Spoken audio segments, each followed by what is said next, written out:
everyone, and welcome back to another video on my channel. Today we're going to be unboxing one copy of Le Sserafim's Come Back Easy. This is the first time that we have had a proper Le Sserafim comeback since I've started my channel, which is crazy and also very exciting. But I only have one copy because Le Sserafim albums are pretty low priority for me since I always see copies of them available in Target. They're pretty, I don't usually have to order them, but so I picked my favorite version, Featherly Lotus. This makes no sense to me, but sure, I guess. The worst one of this era though is definitely Balmy Flex. What are those words? I don't get it. So let's go ahead and get started, but before we do, nail check. This is giving very much the Fearless album version. It's just a coincidence. I just picked this color because it's spring. Anyway, yeah, let's go ahead and get this open. So I actually went and bought this album in person, on release day from Target, which I don't normally do. I usually like to pre-order them off of other websites, whether that's USA-based stores or Korean-based stores, but I thought I would be different this time. But like an idiot, I didn't look up when the physical album was going to be released. And so I walked in there on the 19th, and then I didn't see it anywhere, and I asked a worker, and they were like, no, it says we don't get that shipment until Friday. So then I looked it up, and yeah, they didn't release the physical version until Friday. So I tried. Also, there is so much to talk about music-wise. So I'm going to put a timestamp so that way you can skip this if you're only here for the album part, because it's been a lot. I'm not going to get into everything. If you've been keeping up with the K-pop space, you kind of know what I'm alluding to, but just overall short thoughts. This was an underwhelming comeback for me, but I don't think it's that bad. So there you go. And then here's the timestamp. You're welcome. All right. So now that we're talking about the album itself, the K-pop stans think this is the worst album ever, which I highly disagree with. It's not that bad. Was I underwhelmed by it? Yes. But that's because all the songs are so short. They have no bridge, which is the reason that they feel short. Songs can be under 3 minutes and still feel complete. Add a bridge. Why are you so afraid of bridges? Yeah, I don't love it, but a positive is the album is very cohesive. It has very chill songs, chill vibes. We're making it look easy. And all the choreo, pretty much across the board, I really, really love. So, we know Le Sserafim, they're gonna deliver performance-wise. Now, choreo-wise, they can be kind of hit or miss because Unforgiven exists. I hate the Unforgiven choreo. Sorry. Something else I think is important to note is I feel like this whole album was supposed to be inspired by songs that are really popular right now in the Western market because they're going to Coachella. And I think that's part of the reason that everyone is feels weird about this album. Maybe if they had promoted it as their Western debut or whatever, like G-Idol's album that they did last year, maybe people would feel less disappointed by it, because I think every single song is inspired by another song, except for We Got So Much, because Good Bones sounds like Olivia Rodrigo. Easy is hip hop. Some people are saying Tinashe's song, which I can agree with. Swan Song is Kill Bill by SZA. Smart is either Tyla Water or Woman by Doja Cat, or both. So it's they were kind of taking inspo of what's popular right now, which maybe is successful considering that Coachella will be a big deal for them and probably bring them a lot of new fans, but I don't know. It's definitely not my favorite. Yeah. So Good Bones is the album intro or the album trailer. It's a weird choice to have such a rock song to be the album intro. Also, why was there powers in the trailer? Because the powers didn't come back in Easy, or unless I don't get it. I didn't see them using their powers. So why do we have superpowers now?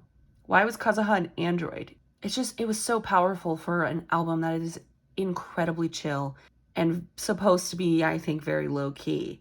I don't know. I'm so underwhelmed by this, and maybe that's why, is because Good Bones was like so hard hitting, and I was like, oh my God, we're getting like a rock concept from them, maybe. But no, we got the opposite, one could say, like chill hip hop. Easy is incredibly one note. You feel that shortness because that bridge, or lack thereof, I should say, lack of bridge is very apparent. I remember watching the music video, I was like, oh, we're done? Like, it feels so short. The music video, I don't really get it. I don't know why they filmed in a church. I mean, I don't want to get into like the whole like controversy surrounding that, but like, I don't get why they filmed in a church. I don't get why they included the scene of the hair dryer, because that's what got them banned from KBS. I don't know. It doesn't feel necessary unless I'm missing something. But I really liked the scenes of choreo, obviously look good. And I really loved the Yoonjin crying the golden tears. That was really pretty. As well as J-Line on the little bed, like brushing each other's hair. That was so cute. And Kazuha's styling in that scene is so good. Love a nude lip. I don't think this song is terrible. It's fine. Is it my favorite Le Sserafim title track? No. Next, we have Swan Song, which I think I'm going to claim as my favorite B-side. I love the swan-like choreo. Kazuha gets a whole moment. She is killing it this era, period, but especially in Swan Song, because that song's pretty much made for her. I don't know. It's just, I love the vibes. The only part I don't like about it is the little chorus part. I just felt like I was really excited for this song because I was like, oh, I love Kill Bill, like, and then that was what we got. I don't know. But the rest of the song is really pretty, and I think it's a nice, chill, easy to listen to B-side. It has a half bridge. I would call that somewhat of a bridge. And we do get like a cool like choreo outro, so I guess that's like, I don't know. Then we have Smart, which seems to be the most controversial song on the album. I think it is heavily inspired by Tyla's Water, which I don't think I should be the one to comment on whether or not that's okay. It's not my place, but like that song honestly pleasantly surprised me because when I heard the instrumental teaser thing, I thought it was going to be a super loud, like kind of more party. And that's not really my vibe, especially for B-sides. So I thought that this was going to be my least favorite song on the album, but honestly, very pleasantly surprised. I really, really like it. The choreography is great. I'm just gonna ignore the fact that there's a fucking 17-year-old doing it in those tiny little outfits. But if I just look at the adults, especially Chaewon, oh my God. Girl, I feel like Chaewon and Kazuha, this is like their era. Like both of them are doing so good. So yeah, that's Smart, which is a thumbs up from me. I don't know, this album, I'm like, I like all the songs on it, but none of them have like blown me away because every single Le Sserafim album, there's been at least one, if not more, songs that I am like gagged over. Inject it into my veins. You know what I mean? And I just am not feeling that for this album. And some of you are, which is great for you.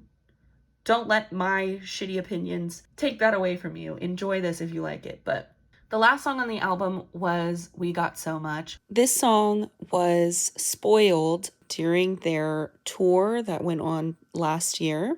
They also did this before the Unforgiven album came out. During their fan con, they spoiled the song No Return.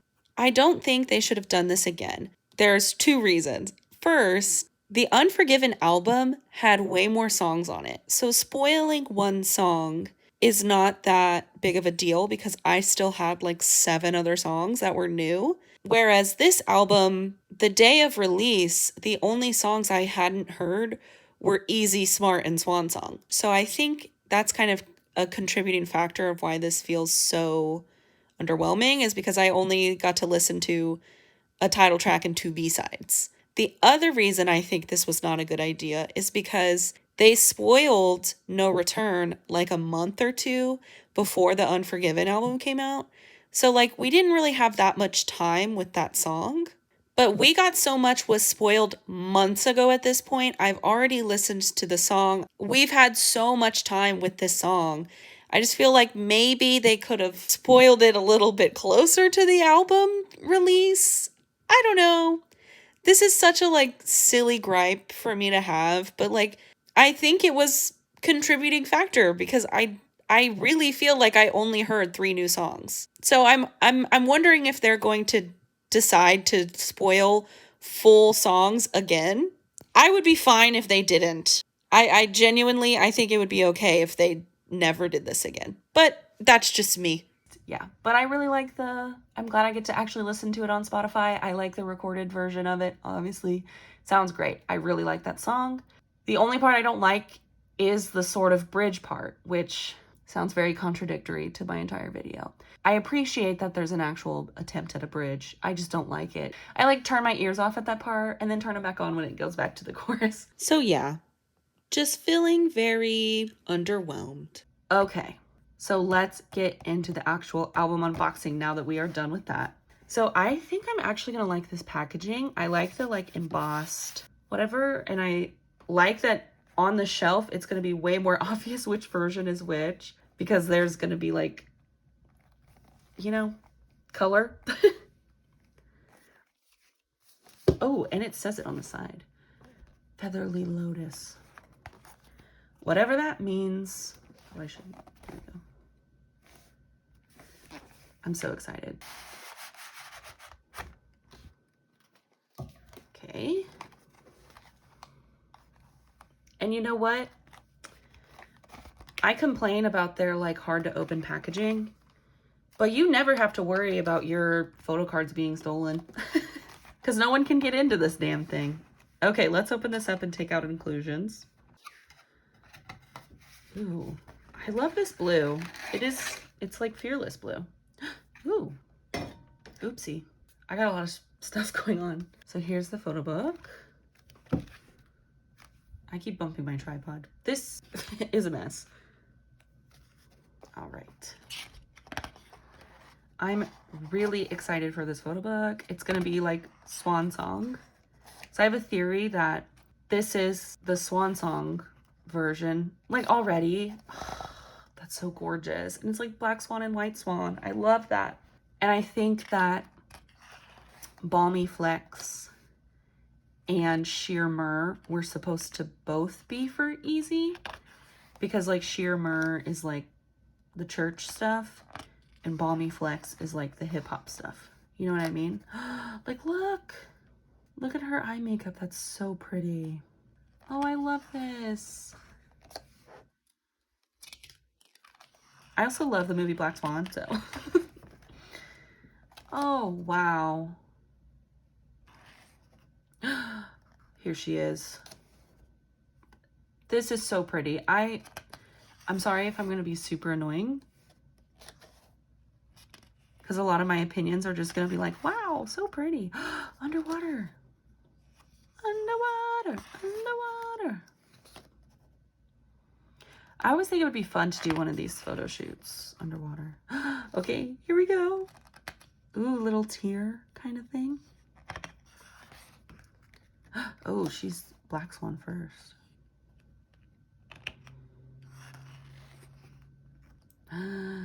So pretty.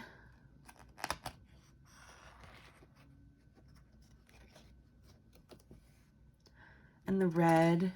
Oh my God. I wish, give us a music video with this, you know? Ooh, blue.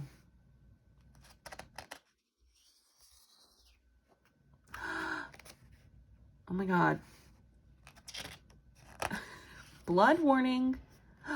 Taewon. Oh, I guess I should talk about like their hair colors that they have, because this would be, Yoonjin would have orange hair, Kazuha should have like reddish, red. It's barely red. Taewon should have her brown hair. I think Sakura had blue and Eunchae still had blonde. But now their hair colors are all different, which sometimes that annoys me because, like, I don't know, I feel like a blonde Chaewon photo card would go crazy. Ooh. Ooh, she's in, like, Ice Queen. Because, yeah, Chaewon has blonde hair right now. Eunchae has purple, which is so pretty. Sakura has blonde with, like, black tips. Eunchae! Her little bun is so funny. And Yoonjin went from orange to, like, red, like fire engine red, which is so pretty. I care a lot about hair colors in K-pop. You know, it's like a whole thing. This is so, like, album cover. Oh, look at our little tutu.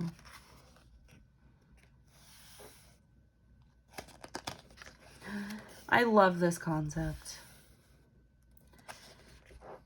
That water, though, I hope it's not actually, like, dirty. Unit photos? Oh my god. That is gorgeous. Where's Sakura's solo shots, though? Gouda. Oh.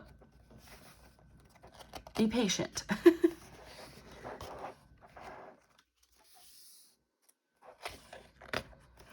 What a woman.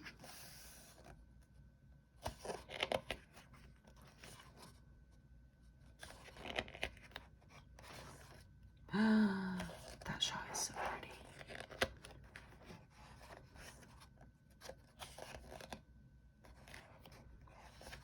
Ooh. Unit. Wow. Make it look easy. Oh, thanks to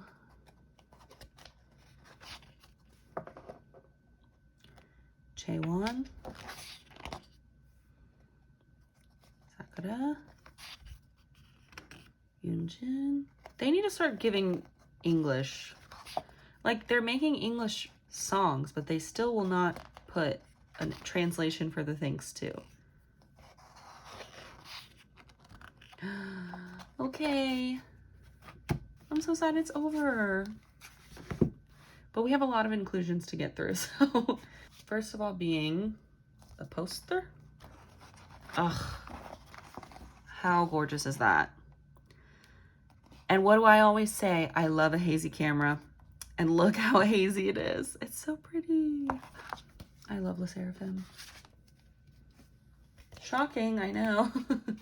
And then this is lyric booklet. So we can flip through this.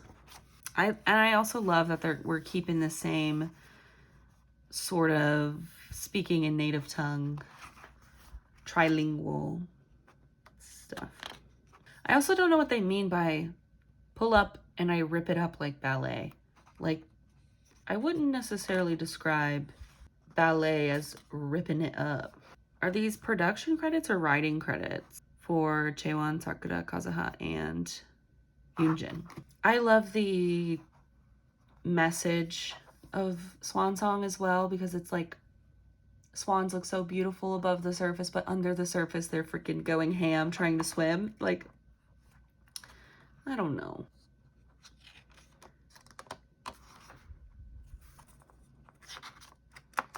So Yoonjin is like way higher up, and Eunchae is there too, but like she's higher build, I guess. And oh my god, whoever this Joohyun, I think that's what that says. This is group project if I've ever seen it. Let me show you up close because this font is really hard to see. Look at that. All right, there was the lyrics. We've also got a bunch of stickers with their logos and stuff. I don't know what this is about. Why we covered up the it look. Easy. Easy, crazy, hot. Okay, this is a postcard, which the back of this is like embossed as well. Gorgeous. Oh, that's weird. Vertical postcard. Pretty. I wish they never really do like bigger inclusions that are member specific, and I wish they would.